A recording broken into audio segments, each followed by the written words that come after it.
Hola, tutorandos de YouTube, ¿qué tal? En la clase de hoy, como anticipamos, vamos a hablar de tres fuerzas muy conocidas y que están relacionadas entre ellas. Vamos a hablar, por un lado, de la fuerza de contacto que puede realizar un objeto sobre una superficie. Vamos a hablar de la fuerza normal con la que esa superficie va a responder a dicha fuerza de contacto. Y vamos a hablar también de la fuerza de rozamiento que surge como consecuencia de las dos anteriores. Es un tema bastante básico, pero que todavía no habíamos tratado aquí en el canal y que en algún momento tenía que aparecer. Así que vamos a ello. Tomemos como punto de partida una superficie. Una superficie como puede ser esta que voy a dibujar ahora mismo por aquí. Una superficie que no tiene por qué ser plana, puede estar curvada, pero una superficie al fin y al cabo. Y sobre esta superficie pensemos que hay un objeto como este apoyado sobre un punto de dicha superficie que marco aquí abajo de color negro. Ese objeto puede estar realizando sobre la superficie una fuerza de contacto. Una fuerza de contacto que siempre será perpendicular a la superficie y orientada hacia adentro. Es decir, este vector atravesaría la superficie de lado a lado y sería el vector fuerza de contacto. ¿Cuánta fuerza realiza el objeto sobre la superficie? Por ejemplo, si la superficie es el suelo y el objeto es una persona, como esta que dibujo por aquí, y la masa de la persona son 100 kilos, la fuerza de contacto que va a realizar sobre el suelo debido a la gravedad va a tener un módulo que indicamos sin flechita de 981 newtons. Entonces, la fuerza de contacto es la fuerza con la que el objeto en cuestión intenta atravesar la superficie. Esa es la fuerza de contacto. Y depende de cuánto esfuerzo se esté haciendo. Por ejemplo, la persona de 100 kilos, debido a la gravedad, hará una fuerza de 981 newtons, pero si además hace fuerza sobre el suelo, esta fuerza que realizará será mayor que la que haría previamente. Aclaro esto porque se suele confundir muchas veces la fuerza de contacto con el peso, con la fuerza de la gravedad, y eso solo es en el caso de que la fuerza de contacto sea específicamente esa. También podríamos pensar, por ejemplo, en una pared y en una persona que está de pie junto a la pared y que voluntariamente apoya una mano. Si hace fuerza con la mano, aquí habrá una fuerza de contacto y evidentemente esa fuerza de contacto no tiene que ser la fuerza de la gravedad, porque no es la gravedad la que hace que la mano apriete la pared, sino el esfuerzo muscular que estará haciendo la persona para empujar la pared. En el caso de que no haga ninguno, la fuerza de contacto será cero. Debido a la ley de acción y reacción, la tercera ley de la dinámica, cuando se intenta atravesar una superficie con una cierta fuerza de contacto, la superficie intenta devolver esa fuerza y cancelarla. Y a la fuerza que devuelve la superficie la llamamos fuerza normal y la voy a dibujar de color naranja. Aquí habría una fuerza normal orientada hacia arriba, aquí habría otra fuerza normal orientada hacia arriba y aquí habría otra fuerza normal orientada hacia atrás. De forma que como vectores la fuerza de contacto más la fuerza de normal son iguales al vector 0, es decir, se cancelan, 0 newtons, una fuerza más la otra da lugar a que no hay fuerza en total, y los módulos de estas fuerzas son iguales, es decir, el módulo de la fuerza de contacto es igual al módulo de la fuerza normal.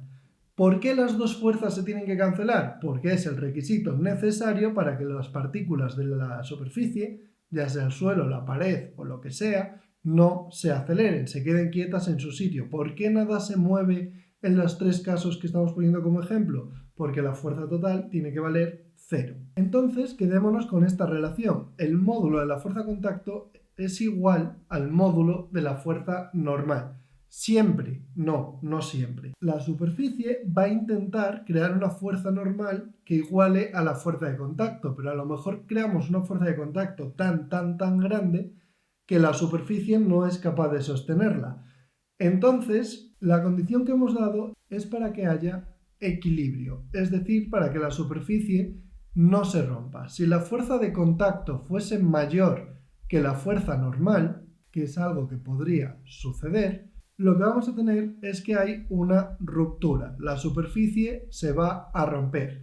¿Cuándo sucede esto? Cuando la fuerza de contacto es demasiado grande para que la superficie sea capaz de frenarla. En el segundo caso, podríamos pensar en una persona haciendo tanta fuerza sobre el suelo que llega a romperlo, o en el caso de la pared lo mismo, podemos pensar que la persona hace una fuerza de contacto con un puñetazo, por ejemplo, sobre una pared tan intenso que la fuerza normal no es capaz de cancelarlo y la pared se rompe. Entonces, estas serían las dos primeras protagonistas de este vídeo, la fuerza de contacto por un lado y la fuerza normal por el otro. Pero además, todas las superficies tienen un factor extra al que llamamos mu, o más bien lo representamos como mu, que es el coeficiente de rozamiento. Y aunque el coeficiente de rozamiento realmente depende de varios factores para la superficie, entre ellos puede depender de la temperatura, de la presión, del objeto que está apretando, de la velocidad del objeto y demás, vamos a considerar en general que el coeficiente de rozamiento es constante en un problema, salvo que ese nos indique lo contrario.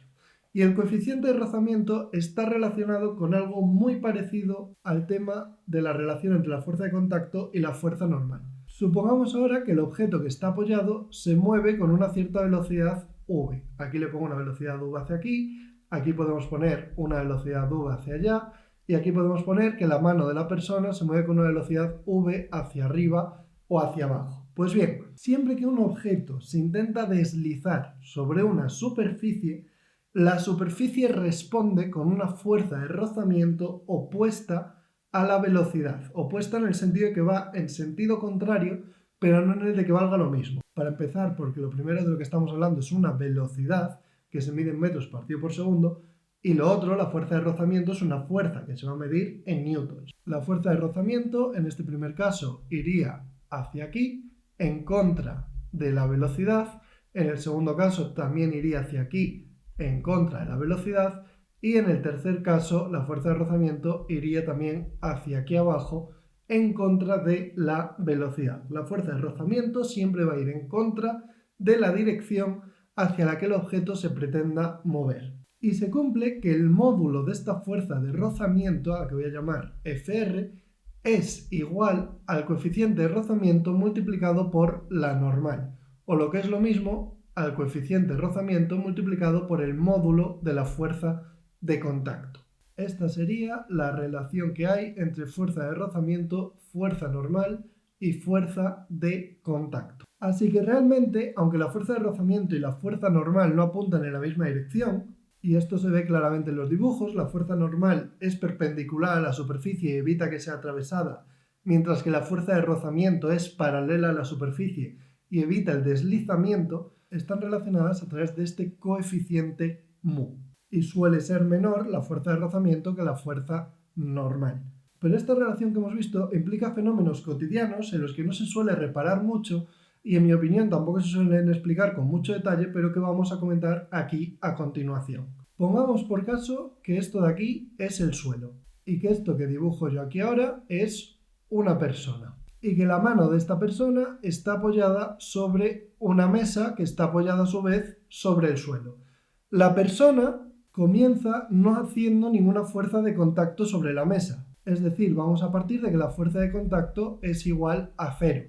Por tanto, la fuerza normal es igual a 0 y por tanto la fuerza de rozamiento es igual a 0. ¿Esto qué implica? Que si la persona no está haciendo ninguna fuerza sobre la mesa, puede mover la mano hacia la izquierda o hacia la derecha o en direcciones paralelas a la mesa en general, sin ninguna resistencia, porque no está haciendo ninguna fuerza sobre la mesa. Vamos a complicar esto un poco. Ahora vamos a hacer que la persona realice una pequeña fuerza de contacto sobre la mesa. Entonces la mesa va a responder con una fuerza normal para evitar ser atravesada, y ahora si la persona intenta mover la mano con una velocidad v, se le va a poner una fuerza de rozamiento Fr. Es decir, ahora vamos a tener fuerza de contacto, la fuerza normal va a ser igual a la fuerza de contacto y la fuerza de rozamiento va a ser igual a mu por la normal o equivalentemente mu por la fuerza de contacto.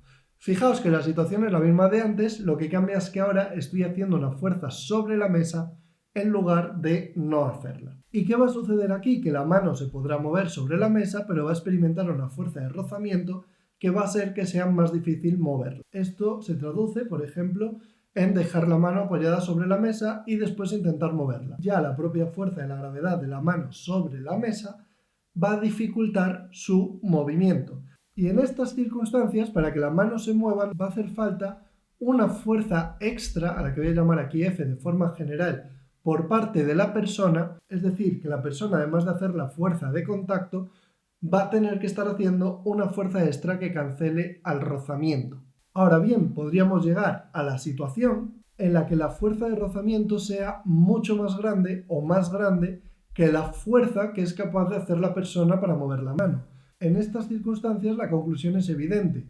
Si la fuerza de rozamiento es mucho mayor que la fuerza que es capaz de hacer la persona sobre su mano para moverla, la mano no se podrá mover. Y esto lo podemos provocar simplemente realizando una fuerza de contacto muy grande. Si hacemos una fuerza de contacto muy grande, podemos provocar tanto rozamiento que sea imposible deslizar la mano sobre la mesa. Si no os lo creéis, comprobadlo. Seguro que tenéis alguna mesa al lado, no es tan complicado.